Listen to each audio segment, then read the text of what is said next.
সুস্বাগতম আবার একটি নতুন ভিডিওতে। বন্ধুগণ, আজ আমরা শুরু করব রায় মার্টিনের 16 নম্বর মডেল সেট। তো মডেল সেটের প্রথম কোশ্চেন হিসেবে দেখো কি দেওয়া আছে, যে 50 গ্রাম সিএস2 সলিউশনে বেনজোইক অ্যাসিড দ্রবীভূত আছে, দ্রবণের স্ফুটনাঙ্ক বৃদ্ধি পেয়েছে এত তার আর অ্যাসিডিক মানে অ্যাসিড তো না, বেনজোইক অ্যাসিডটা ডাইমার গঠন করেছে। তো সেক্ষেত্রে সংযোজন মাত্রা কি হবে? দেখো, সংযোজন মাত্রা এবং ভ্যান্টক গুণকের মধ্যে সম্পর্ক কি? Alpha equal to I-1 1/n-1। তো সেক্ষেত্রে এন এর মান কত হবে? এন যেহেতু ডাইমার, দেখো বেনজোইক অ্যাসিড কিভাবে ডাইমার গঠন করে সেটাও দেখালাম। তো বলে আমার সাথেই ঘটে, দুর্ঘটনা ঘটে, ভিডিও করতে গেলে ভিডিও আটকে যায়। এটা করে নিয়েছি, কোনো সমস্যা নেই, দেখে নাও।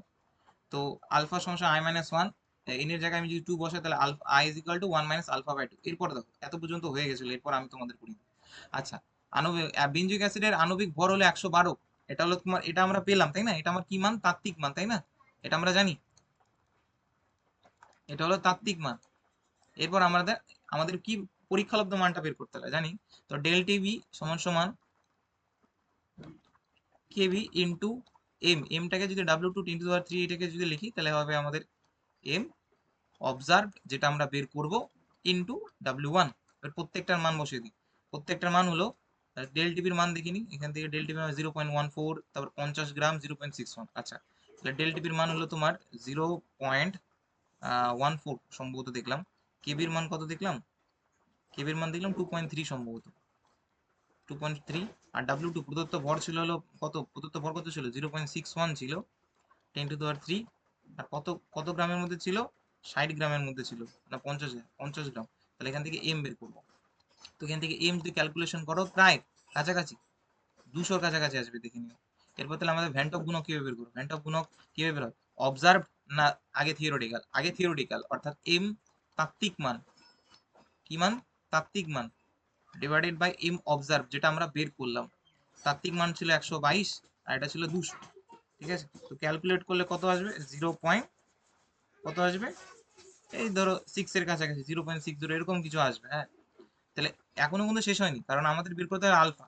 Alpha is equal to 1 - 1 by, আচ্ছা আলফা তো না, হ্যাঁ এই যে এই ইকুয়েশনটা আমাকে এখন বসাতে হবে। আই ইজ ইকুয়াল টু 1 - আলফা/2। আই সমান সমান 1 - আলফা/2। তাহলে আই এর মানটা আমরা বের করলাম। আই এর মানটা হলো তোমার 0.60 হিসেবে যদি নিই, 1 - আলফা/2। ঠিক আছে, তাহলে তাহলে এই যে এক্ষেত্রে আলফার মানটা কত আসবে? 0.7 এর কাছাকাছি, একটু দেখে নিও। 0.7 এর কাছাকাছি আসবে। তো 0.7 কিছু আছে? হ্যাঁ, 0.7 আছে। তাকে আবার 100 দিয়ে গুণ করে 70 সামথিং%, মানে এর কাছাকাছি আসবে অ্যান্সারটা। আমি তো ফুললি আর কি ক্যালকুলেশন করলাম না, তোরা দেখে নিও, বুঝতে পারলা? আমি ক্যালকুলেট করলাম না, আমি একটু বুদ্ধিটা ইউজ করে জাস্ট কাছাকাছি যে নাম্বারটা হয় সেটা নেওয়ার চেষ্টা করলাম। তোমরা ক্যালকুলেশন করলে অবশ্যই অ্যাকুরেট নাম্বারটা আসবে। আসবে তো অবশ্যই, কেন আসবে না? ঠিক আছে, চলো নেক্সট প্রশ্ন দিয়ে যাক, তার আগে এটা মুছে নিই।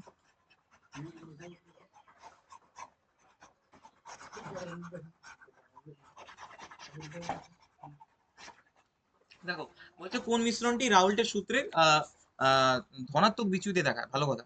দেখো, ধনাত্মক বিচ্যুতি সম্পর্কে জানতে গেলে একটু আমাকে বুঝতে হবে যে ধনাত্মক বিচ্যুতি কেন দেখায়। দেখো, ধনাত্মক বিচ্যুতি তখনই দেখাবে যখন, মানে কি বলবো এদেরকে, মানে এদের মধ্যে, মানে অণুগুলির মধ্যে ধনাত্মক বিচ্যুতি তারাই দেখাবে যাদের অণুগুলির মধ্যে, যে অণু রয়েছে না সেই অণুগুলির মধ্যে আকর্ষণ বল, আকর্ষণ বলটা বিশুদ্ধ উপাদানের,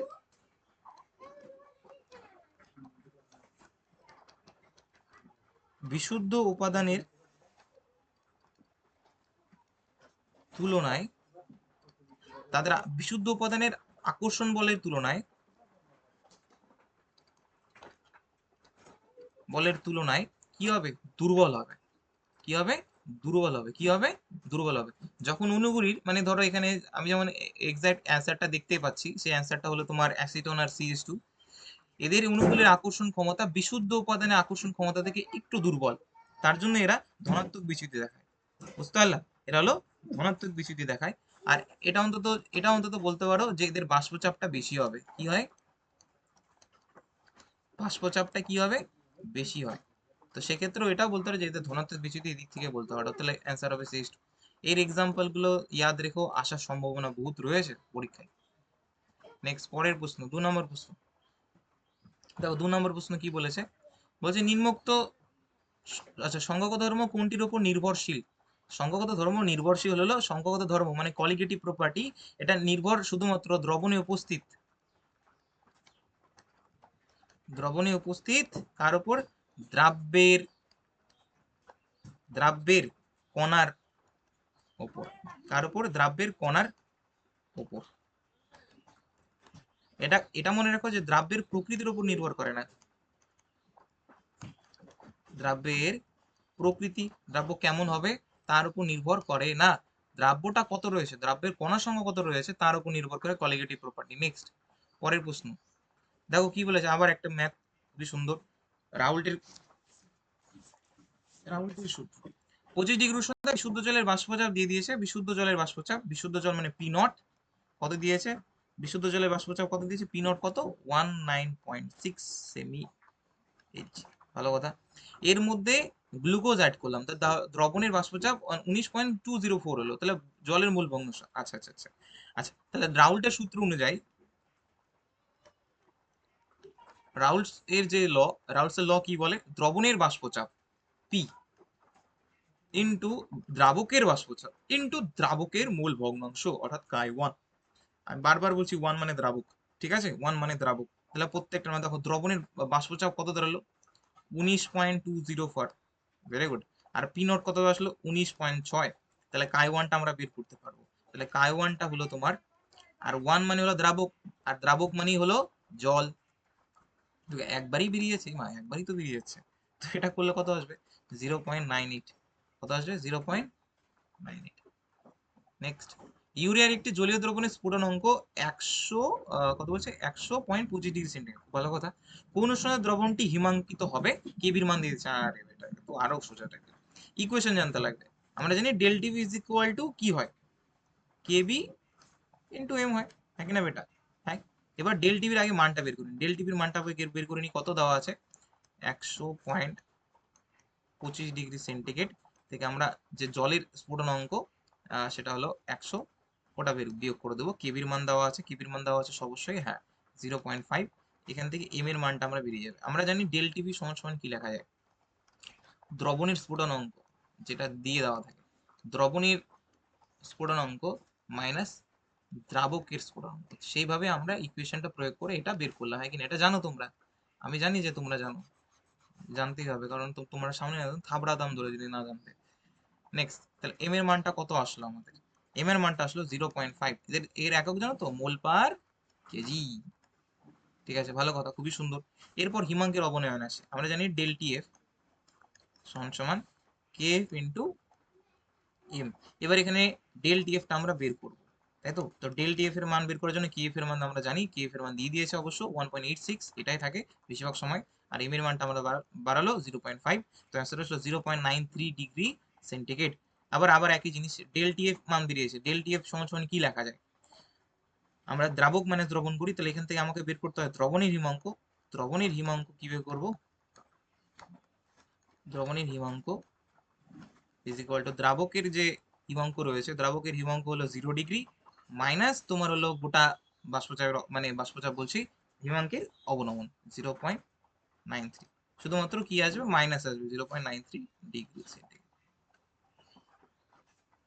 অবভিয়াস অ্যান্সার ভাই, এগুলো তো বাচ্চা। চলো 3 নম্বর প্রশ্নের দিকে যাওয়া যাক। আচ্ছা আচ্ছা, কলাম মনে আছে সল্ট লেক? সল দিয়ে কি বলেছিলাম? সল্ট লেক,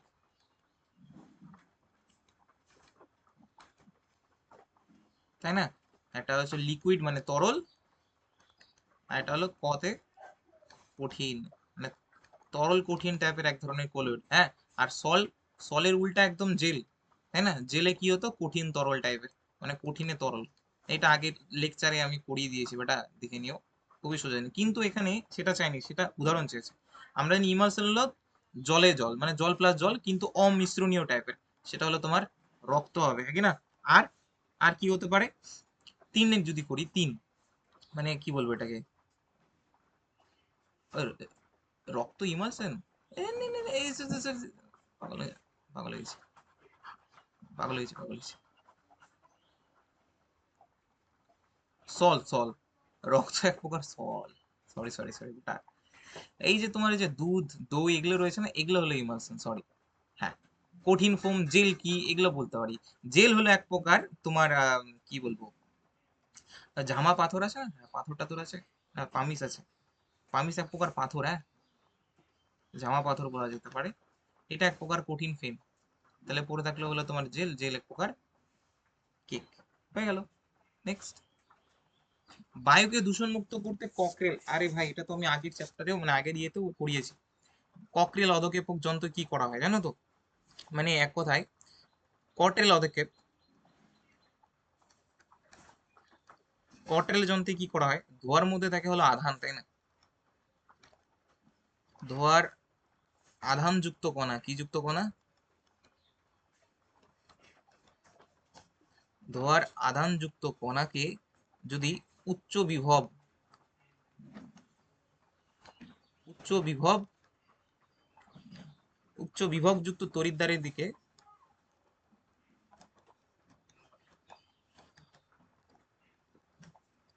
দিকে আকর্ষণ করে থিতিয়ে দেওয়া, আকর্ষণ করে থিতিয়ে দেওয়ার যে পদ্ধতি, আকর্ষণ করে থিতিয়ে দেওয়ার যে পদ্ধতি, এটা হলো তড়িৎ কণা সঞ্চরণ বা ইলেকট্রোফেরোসিস, ইলেকট্রোফেরোসিস। এটা হলো কট্রেলে ব্যবহার করা হয়, ধোঁয়া পরীক্ষা কেন্দ্র। নেক্সট, দুধ থেকে ক্রিম তৈরি করার পদ্ধতি, এটা হলো ডিএমালসিফিকেশন। এটা কি এক প্রকার ডিএমালসিফিকেশন। এটা যদি, এটাও যদি মানে আলোচনা করা হয় তাও কি করতে পারে, মানে এক কথায় বলতে পারি যে দুধ হলো এক প্রকার ইমালশন, দুধ এক প্রকার ইমালশন, ঠিক আছে। আর এই ইমালশনকে ভেঙে যাওয়ার পদ্ধতিকে বলা হয় ইমালশন, কারণ ভেঙে তুমি ই বানাচ্ছ, কি বলে, ক্রিম বা এই সমস্ত জিনিস বানাচ্ছ, ঠিক আছে। তাহলে সেক্ষেত্রে এটা ডিমালসিফিকেশন হলো না। হ্যাঁ, এক্ষেত্রে ইমালশন কারকের কোনো দরকার নেই। ইমালশন কারক তো ইমালশনকে স্থায়িত্ব প্রদান করে। নেক্সট, বলছে কোনটির তাপীয় বিয়োজনে নাইট্রোজেন গ্যাস উৎপন্ন হয় না? Ammonium sulphate. ডাইক্রোমেট করে, অ্যাজাইড তো করেই করে, নাইট্রেটও করে, কিন্তু অ্যামোনিয়াম সালফেট, অ্যামোনিয়াম সালফেট কে যদি আমরা উত্তপ্ত করি তো সেক্ষেত্রে আমরা পাবো হলো অ্যামোনিয়া গ্যাস পাবো, তীব্র ঝাঁঝালো গন্ধযুক্ত গ্যাস। সালফিউরিক অ্যাসিড পাবো, কি পাবো, সালফিউরিক অ্যাসিড। আর নাইট্রোজেন গ্যাস পাওয়া যাবে না। তাহলে উত্তর হবে অ্যামোনিয়াম সালফেট, মানে এটা পাওয়া যাবে না। আবার প্লাস দিচ্ছি, হ্যাঁ। নেক্সট, P4O10 যোগে পিওপি বন্ধন সংখ্যা হলো 4টি, ঠিক আছে। দেখি,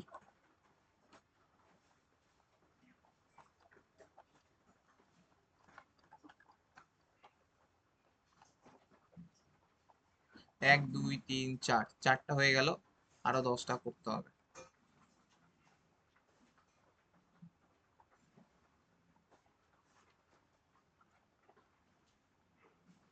1 2 1 2 3 4 5 6 7 8 9, double bond, double bond, double bond. Oxygen সংখ্যা বেশি হয়ে গেল কি, 1 2 3 4 5 6, 1 2 3 4 5 6 7 8 9 10, না ঠিকই আছে, ঠিকই আছে, ঠিকই আছে। তো পিওপি বন্ধন সংখ্যা কয়টা তাই বলতে যাচ্ছে। দেখো পিওপি বন্ধন সংখ্যা আমি এখানে দেখতে, যদি দেখতে পাই, একটা রয়েছে এখানে, দুটো এখানে, তিন এখানে, চার, পাঁচ, and then 6, অর্থাৎ 6টা পিওপি বন্ধন আছে। এখানে বলছে 4টা, ভুল, 6টি হবে, 6টি পিওপি বন্ধন হবে। আর PCl3 যদি আদ্র বিশেষ হয়, হ্যাঁ দেখো PCl3 এর যদি আদ্র বিশেষিত হয় তাহলে উৎপন্ন হয় H3PO3, এবং HCl গ্যাস তো উৎপন্ন হবে, একদম সঠিক, একদম সঠিক। আর তার সাথে সাথে PCl5টাও নিয়ে নিই, PCl5 যদি আদ্র বিশেষিত হয় উৎপন্ন হয় POCl3। এটা মনে রাখতে হবে, PCl3 হলে H3PO3, আর PCl5 হলো POCl3 উৎপন্ন, আর অ্যাসিড তো উৎপন্ন হবে, ঠিক আছে। মানে দ্বিতীয়টা সত্য, বাট প্রথমটা ভুল। নেক্সট, বলছে কোন মূলকটি শনাক্তকরণের জন্য নাইট্রোপ্রুসাইড, নাইট্রোপ্রুসাইড টাইপের আর কি যৌগ ব্যবহার করে। দেখো নাইট্রোপ্রুসাইড ব্যবহার করা হয় মেনলি আর কি সালফাইড আয়নের শনাক্তকরণ করার জন্য, কারণ নাইট্রোপ্রুসাইড বিক্রিয়ায় যখন সালফাইডের সাথে নাইট্রোপ্রুসাইডের বিক্রিয়া করে তখন এক ধরনের, মানে এটার সাথে যখন বিক্রিয়া করবে তখন গাঢ় একটা জটিল যৌগ তৈরি করবে, গাঢ় বেগুনি রঙের, বেগুনি বর্ণের একটা জটিল যৌগ তৈরি করবে, ঠিক আছে। সেই জটিল যৌগটা কেমন হবে, লোহা, শোনো, একটু নিচে যাও, মানে যাই হোক তোমরা যেভাবে মনে রাখছো আমি এইভাবে মনে রাখছি। তো তোমাদের যেটা যেভাবে মনে রাখার পদ্ধতি সেটা রাখবা। তাহলে এখানে আর কি সালফাইডের জন্য আর কি এটা শনাক্ত করার জন্য, সালফাইড নট সালফাইড, সালফাইড, ঠিক আছে। Sorry sorry. কোন নাইট্রেটকে উত্তপ্ত করলে অক্সিজেন ছাড়া অন্য কোনো গ্যাস উৎপন্ন হয় না? আমাদের সোডিয়াম নাইট্রেট, ঠিক আছে। সোডিয়াম নাইট্রেটকে তোমার মনে হতেই পারে যে যে নাইট্রোজেন ডাইঅক্সাইড উৎপন্ন হয়, বাট না, না, উৎপন্ন হয় না, বুঝতে পারলা। আর তোমাদের এটা জানা উচিত যে ভারী যে ধাতুগুলো রয়েছে, তোমাদের এটা জানা উচিত, না জানলে তো ধরে কেলানো উচিত। কি ভারী ধাতু, যেমন ধরো lead, Ag মানে সিলভার, কপার, এই সমস্ত জিনিস, এরা হলো কি বলে, এরা NO2 আর অক্সিজেন উভয় গ্যাস উৎপন্ন করে।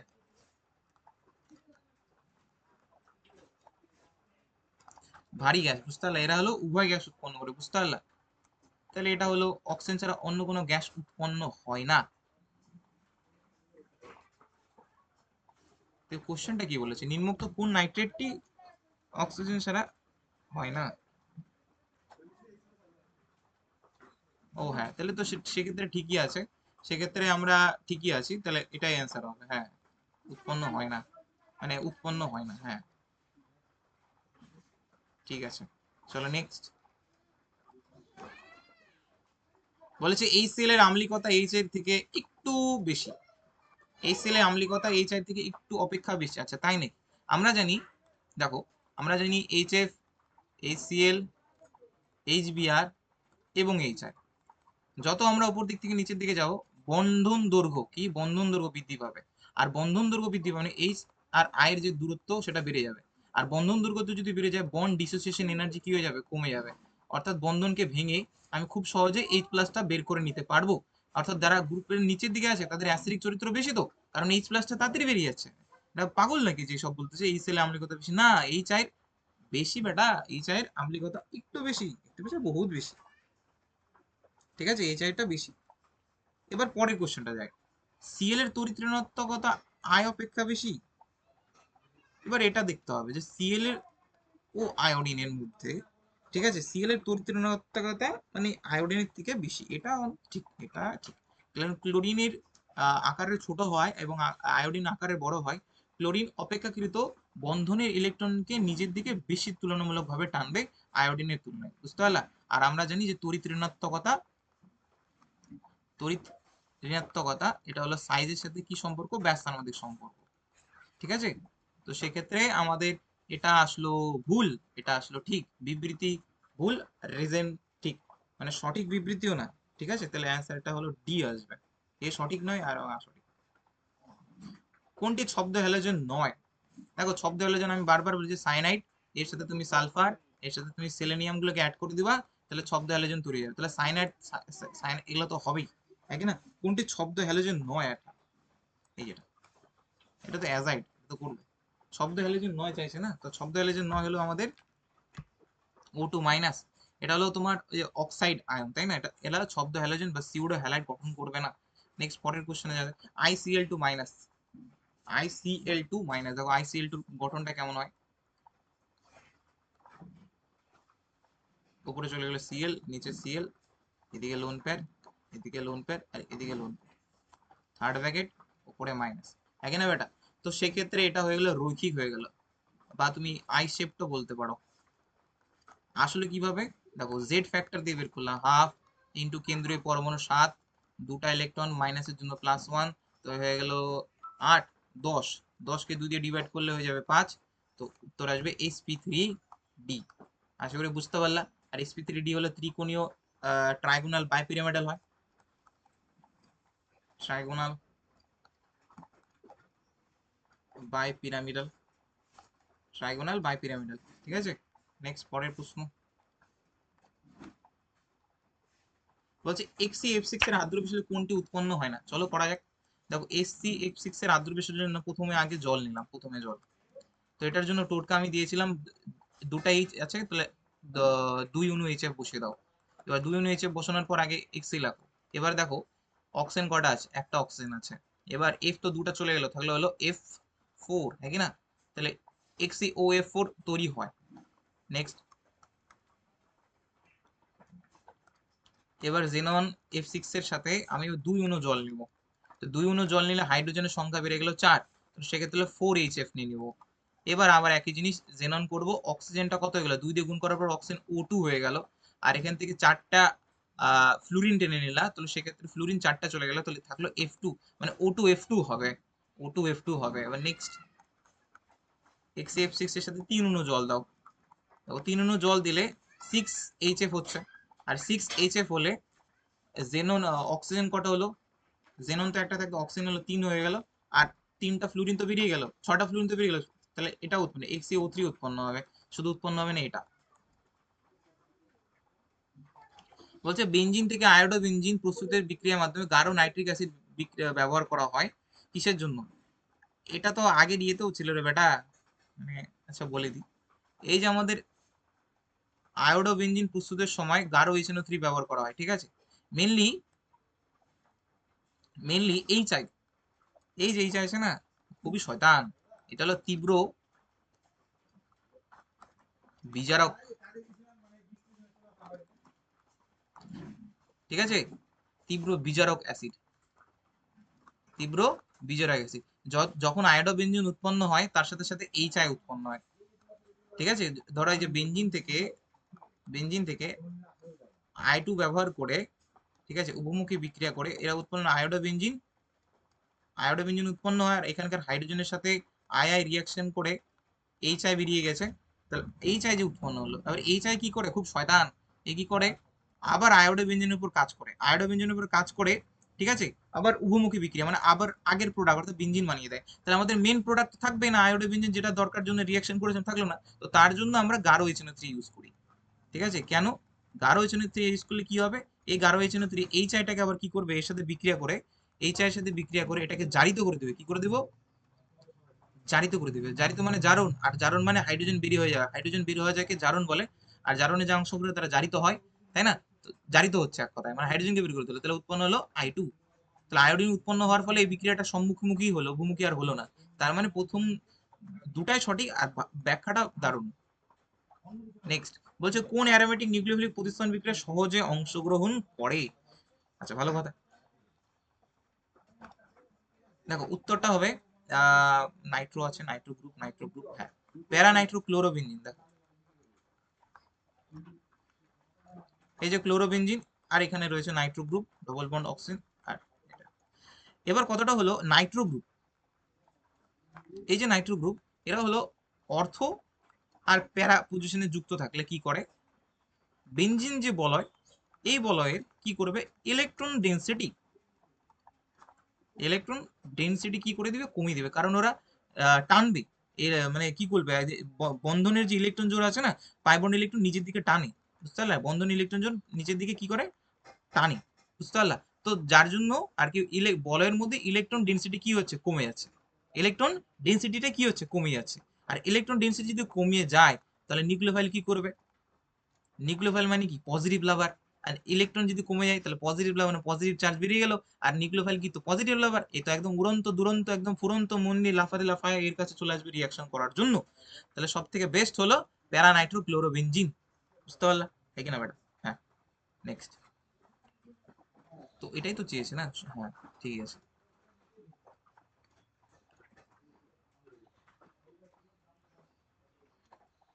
দেখো পরের প্রশ্ন, দেখো কি বলেছে। স্তম্ভ মেলাতে বলেছে, খুবই সুন্দর, মানে নাম বলেছে। আচ্ছা আচ্ছা আচ্ছা আচ্ছা, এগুলো স্ট্রাকচার জানতে হতো বেটা, তোমাদের হয়তো স্ট্রাকচার দিয়ে দিয়েছে। আমি জিনিসটা আমি একটু করে দিচ্ছি, કોઈ বাত নেই। CH2 double bond CH, CH2Cl, ঠিক না? এটা হলো ক্লোরোপ্রিন, এটা হলো ক্লোরোপ্রিন। আর নিও মানে বুঝো তো? নিও মানে একটা কার্বনকে তিনজন ধরে ঘিরে রেখেছে, একটা কার্বনকে তিনজন ধরে তিন দিক থেকে CH3 গ্রুপ ঘিরে রয়েছে, এটা হয়ে গেল নিও। আর 4টা কার্বন হয়ে গেল, তাহলে হলো মিথ ইথ প্রো বিউট, বিউট। তার মানে হলো পেন্টাইল, পেন্টাইলের জন্য CH2, তারপর Cl, এই যে দেখো। তাহলে 5টা কার্বন, মিথ ইথ প্রো বিউট পেন্টাইল ক্লোরাইড, দেখো স্ট্রাকচার বানিয়ে গেল। ঠিক আছে, বুঝতে পারলাম কি বুঝতে পারলাম না? আর এটা কি? এটা হলো দেখো ডবল বন্ডের কার্বনের পাশের কার্বনের সাথে যদি ক্লোরিন যুক্ত থাকে, ডবল বন্ডের কার্বন, এই দেখো ডবল বন্ডের কার্বন তার পাশের কার্বনে যদি কোনো হ্যালোজেন গ্রুপ থাকে তাহলে এটাকে বলা হয় অ্যালাইলিক। কি বলে? অ্যালাইলিক। অ্যালাইলিক। আর ডবল বন্ডের সাথে যদি যুক্ত থাকে তাহলে ওটা হলো, তাহলে ওটা কি? ওটা হলো তোমার হলো বেনজাইলিক। ঠিক আছে, ভালো কথা। এবারে দেখো, এই ক্লোরিনটা এই কার্বনের সাথে যুক্ত, হ্যাঁ কি না? এই ক্লোরিনটা এই কার্বনের সাথে যুক্ত কি না? তাহলে এই কার্বনটা আবার তিনটা কার্বনের সাথে যুক্ত। এই কার্বনটা আবার কি?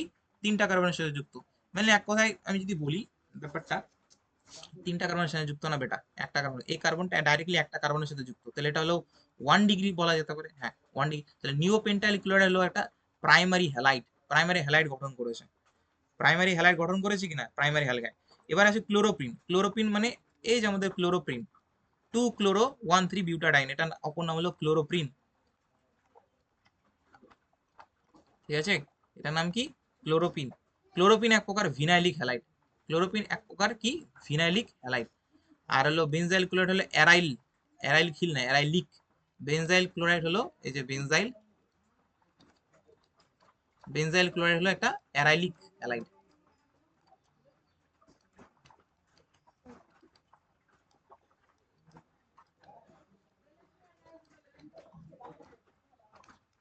অ্যারাইলিক হ্যালাইড, বুঝতে পারলা? এটা হলো বেনজাইলিক হ্যালাইড আর একটা হলো অ্যারাইলিক হ্যালাইড। খুব সুন্দর। চলো নেক্সট।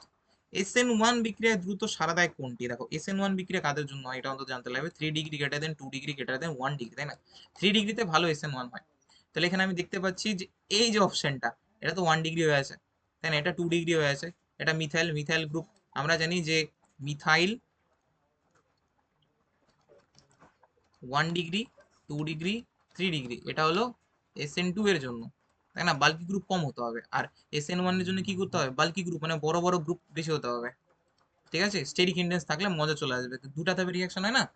এবার এখানে দেখো CH3, বাপরে একদম বড় বড় হাট্টা কাট্টা দামড়া মোটা মোটা পাঠা CH3 বসে আছে, তাই না? প্রথমে Cl কে বের করে প্রথমে কার্বোক্যাটায়ন কনভার্ট হবে এরা, তাই না? কার্বোক্যাটায়ন ফর্মেশন হওয়ার পর দিন তোমার ইলেকট্রোফাইলকে টানবে ব্যাক সাইড বা ফ্রন্ট সাইড, যে সাইডে রিয়াকশন করতে চায় সেই রিয়াকশনে করবে। ঠিক আছে, রেসিমাইজেশন উৎপন্ন করবে, এক কথা এক জোড়া ইনানশিয়া বার তৈরি করবে। ভালো কথা। তাহলে এখানে সব থেকে বেস্ট, কারণ এটা 3 ডিগ্রি। কারণ ক্লোরিনটা যে কার্বনের সাথে যুক্ত, ওই কার্বনটা তিনটা কার্বনের সাথে যুক্ত ডাইরেক্টলি, তাহলে 3 ডিগ্রি। নেক্সট, আরওএইচ থেকে আরসিএল তৈরি করার জন্য সব থেকে উপযোগী হলো SOCl2, একদম। অ্যালকোহলের ওপর যদি আমরা SOCl2 দিই, তো SOCl2 দিলে কি হবে জানো তো? SOCl2 কে কি বলে জানো? এটা বলে থায়োনিল ক্লোরাইড। আরেকটা আছে সালফিউরার ক্লোরাইড, গুলিও না, সালফিউরার ক্লোরাইডটা আলাদা। তো এটা কি উৎপন্ন করে? এরা আরসিএল তো উৎপন্ন করবে, তার সাথে সালফার ডাইঅক্সাইড এবং HCl গ্যাস উৎপন্ন করে। এটা বাষ্প। তো এরা হলো দুটা যদি বাষ্প বেরিয়ে যায় তাহলে বিক্রিয়ার এটা একদম বিশুদ্ধ আমি HCl পাবো, একই না? একই না বেটা? একদম। তার মানে বিবৃতি একটা সঠিক। আর NBS H এর মাধ্যমে আমরা অ্যালাইলিক ব্রোমিনেশন করতে পারি। হ্যাঁ বেটা, NBS মানে কি জানো? N bromo সাকসিনামাইড।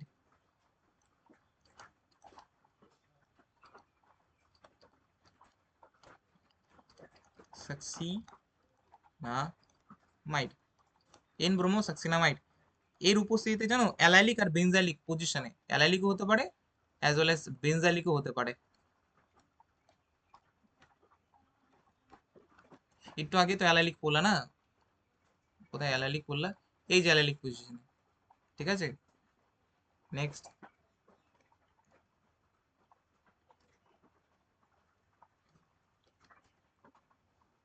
আচ্ছা, কোশ্চেনটা হয়তো তোমাদের এখানে টাইপিং মিস্টেক হয়েছে, তার জন্য আমি ঠিক করে দিলাম। দেখো, গাঢ় সুপার এগুলো নিরুদন করে। নিরুদন মানে জল বের করে দিবে, বুঝতে পারলা? নিরুদন মানে জল বের করে দিবে।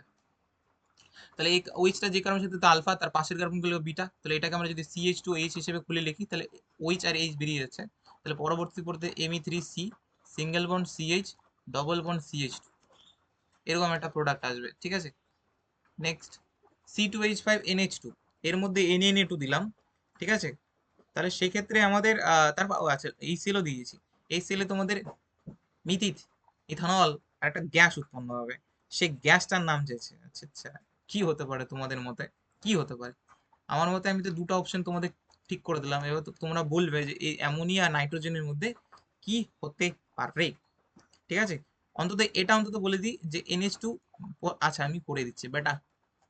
C2H5, NH2 যখন Na2 এবং এর সাথে যুক্ত হয় তখন উৎপন্ন করে বেনজিন ডায়াজোনিয়াম। বেনজিন তো না, মানে এক কথায় ডায়াজোনিয়াম লবণ, বেনজিন তো না, এটা এক কথায়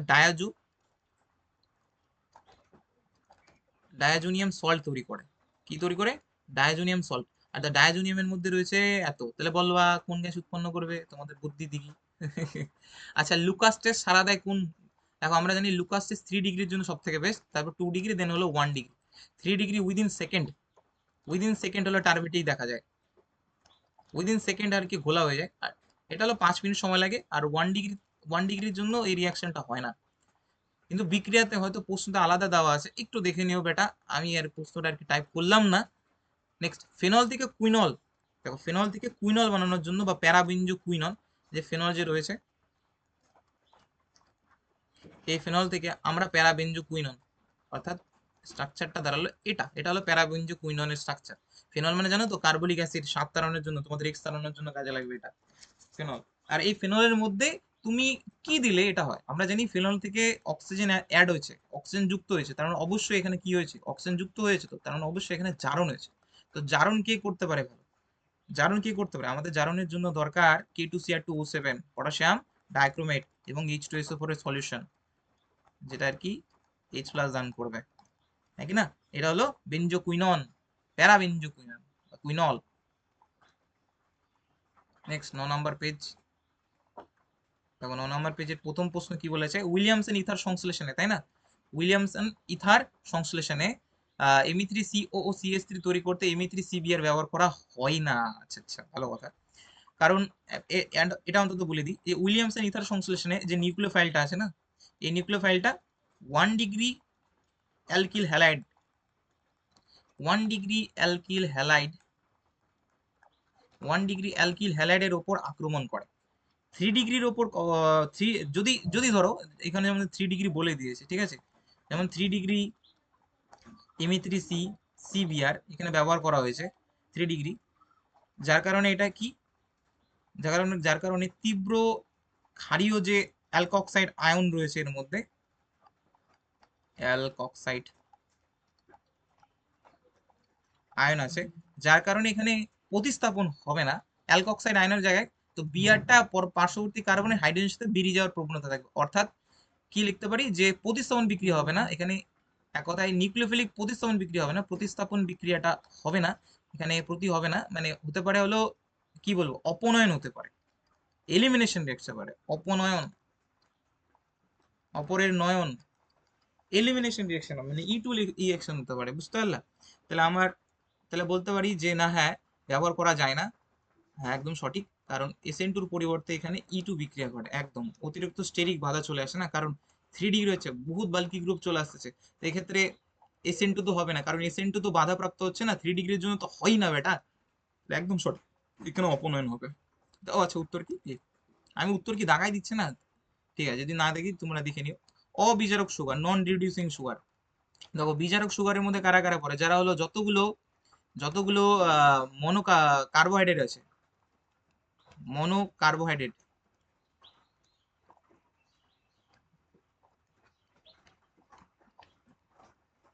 এক, যতগুলো ডাইস্যাকারাইড রয়েছে সবগুলোই, এক্সেপ্ট এক্সেপ্ট আমাদের সুরিয়া ভাই, অর্থাৎ সুক্রোজ। এই সুক্রোজ দাদা ভাই ফিলিং দ্রবণ, বেনেডিক দ্রবণ, টোলেন্স দ্রবণ দ্বারা বিজারিত হয় না, তাহলে উত্তর হবে সুক্রোজ। নেক্সট, গ্লুকোজকে গ্লুকোনিক অ্যাসিডে কনভার্ট করার জন্য সব থেকে বেস্ট কোনটা হবে? দেখো, গ্লুকোজকে গ্লুকোজ অ্যাসিডে কনভার্ট করার জন্য আমরা ব্যবহার করবো Br2। এটা এক প্রকার মৃদু অ্যাসিড, মৃদু জারক পদার্থ লেখা যেতে পারে, জারক ওটাই। এক্ষেত্রে কি হয়, আমাদের যে গ্লুকোজ হয়, গ্লুকোজের সংকেতটা হয় আমাদের CH2OH, আর একটা হচ্ছে তোমার CHO, তাই না? আচ্ছা, একবারই করে দিচ্ছি। একটা অ্যালকোহলে কনভার্ট করে দেয়, আর যেমন একটা থাকে HOH, HOH, HOH, HOH, আর এখানে থাকে হলো CHO, তাই না? মানে একটা অ্যালকোহলে কনভার্ট করতে পারে, দুটা না। আর যদি দুটো অ্যালকোহলে কনভার্ট করতে চাও, তাহলে উৎপন্ন হবে HNO3, তীব্র, এগুলো তীব্র। তখন আর কি গ্লুকোনিক না, তখন গ্লুকারিক অ্যাসিড উৎপন্ন হবে, বুঝতে পারলা? আবার একটা জিনিস বিষয়, বিয়ার টু ওয়াটার দিয়ে আমরা আবার শনাক্তকরণ করতে পারি কোনটা গ্লুকোজ আর কোনটা ফ্রুক্টোজ। গ্লুকোজ রিয়াকশন করে, ফ্রুক্টোজ রিয়াকশন করে না। নেক্সট পরের কোশ্চেনে যাওয়া যাক। অ্যামিনো অ্যাসিডগুলি কার মাধ্যমে পরস্পর যুক্ত হয়ে প্রাইমারি একটা প্রোটিন তৈরি করে? আমি বলেছিলাম অ্যামাইনো অ্যাসিডগুলো এক একটা পুঁথির মালা।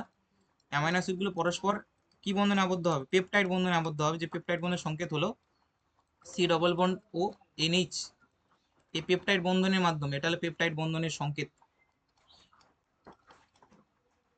ঠিক আছে? এই পেপটাইড বন্ধনের সংকেতের মাধ্যমে এরা যুক্ত হয়ে সিওএনএইচ অর্থাৎ প্রাইমারি প্রোটিন তৈরি করে, পেপটাইড বন্ধন। নেক্সট, নিচের কোনটির সাথে গ্লুকোজ রূপলি, আরে রূপলি মানে সিলভার, তাই না? তো সিলভার কোথায় থাকতে পারে তোমাদের মতে? সিলভার রয়েছিল টোলেন্স রিয়েজেন্ট। কি রয়েছে? টোলেন্স রিয়েজেন্ট। কারণ টোলেন্স রিয়েজেন্টে যদি তুমি ইটা দেখো, এজি সিলভার গঠিত অ্যামোনিয়ার সলিউশনটাকেই বলা হয় আমরা সিলভার গঠিত অ্যামোনিয়ার সলিউশন। সিলভার গঠিত অ্যামোনিয়ার সলিউশনটাকে বলি আমরা টোলেন্স বিকারক, ঠিক আছে? তাহলে রূপলি মানে সিলভারের একটা সুন্দর একটা মানে কি বলবো মিরর টাইপের একটা ফরমেশন হয়ে যাবে টেস্ট টিউবের মধ্যে। বলো একটা বলতো ফাক্সে করতে পারো, কিভাবে করবা? রাইবোজ সুগারে কোন কার্বনে ওইচ কার্বনের পার্থক্যের জন্য ডিএনএ আর এবং আরএনএ চেনা যায় না? ঠিক আছে, এটা মিলি হলো সি টুতে হয়, সি টুতে ওইচ গ্রুপ চেঞ্জ থাকে। ডিএনএতে, ডিএনএতে মানে কি বলবো, রাইবোজ সুগারের যার সি টু অবস্থানে ওইচ গ্রুপ থাকে, অন্যদিকে ডিএনএতে টু ডি অক্সি সুগার থাকে, যেখানে আর কি অক্সিজেন থাকে না, শুধুমাত্র মানে এটা রাইবোজের জন্য ওএইচ থাকে, আর সি টু ডিএনএ এর জন্য এখানে হাইড্রোজেন থাকে। এটা হলো আরএনএ, এটা ডিএনএ। নেক্সট, ক্যাটায়নিক পলিমারেশনে কোনটি প্রারম্ভিক পদার্থ হিসেবে ব্যবহার করা হয়? দেখো আমাদের ব্যবহার করা হয় তোমাদের বয়ফ্রেন্ড অর্থাৎ বিএফ3, সরি হ্যাঁ, বিএফ3 ব্যবহার করা হয়, AlCl3 দেরকেও ব্যবহার করা হয়। কারণ কেন জানো? এরা হলো প্রোটন বা ক্যাটায়ন তৈরি করতে সাহায্য করে, তার জন্যই তৈরি করতে সাহায্য করে, হেল্প করে এক কথায়। তো তার জন্য এদেরকে ব্যবহার করা হয়, বুঝলা? মানে এক কথায় বলতে গেলে আমরা বলতে পারি যে লুইস অ্যাসিড ব্যবহার করা হয়। কি ব্যবহার করা হয়? Luis acid. কারণ হলে লুইস অ্যাসিড হিসেবে এক করা হয়, কারণ ক্যাটায়নিক পলিমারেশন মেনলি আর কি লুইস অ্যাসিড। ঠিক আছে, চলো নেক্সট। আর আছে আছে মনে হয় নাই, মনে হয়। আচ্ছা, পলি আইসোপ্রিনকে কি বলতে পারে? দেখো পলি আইসোপ্রিনকে ঠিকই আছে, বাট এখানে ট্রান্স এবং সিস বলে ভালো হতো। সিস যদি হয়, সিস যদি হয় তাহলে ওটা প্রাকৃতিক রবার। আর ট্রান্স যদি থাকে, স্ট্রাকচার ওয়াইজও থাকে, তাহলে ওটা হলো গাটা পারচা, গুটা পারচা না, গাটা পারচা। এটা হলো গলফ বল, গলফ বল বানানোর জন্য কাজে লাগে। রবারে ভ্যালকানাইজেশনে কাকে বলে? সালফারকে ব্যবহার করা হয় আড়াআড়ি বন্ধন সৃষ্টি করার জন্য। আড়াআড়ি বন্ধন করে সালফারের দৃঢ়তা, স্থিতিস্থাপকতা এগুলো বৃদ্ধি করা হয়। নেক্সট, অভঙ্গুর বাসনপত্র আনব্রেকেবল কি বলে ডিনার ওয়্যার তৈরি করতে কোন পলিমার ব্যবহার করা হয়? ব্যবহার করা হয় মেলামাইন ফর্মালডিহাইড রেজিনকে। আর টেফলন ব্যবহার করা হয় মনে রাখবে ননস্টিক বাসনপত্রতে। ভালো জিনিস, এসএলএসটি এক্সাম এসেছিল, কি করবো ভাই, কপাল খারাপ নাম এসে। আচ্ছা ঠিক আছে, তো ধন্যবাদ। আজকে এখানে সমাপ্ত রাখতেছি, নেক্সট ভিডিওতে দেখা হবে পরবর্তীতে। Tata, by.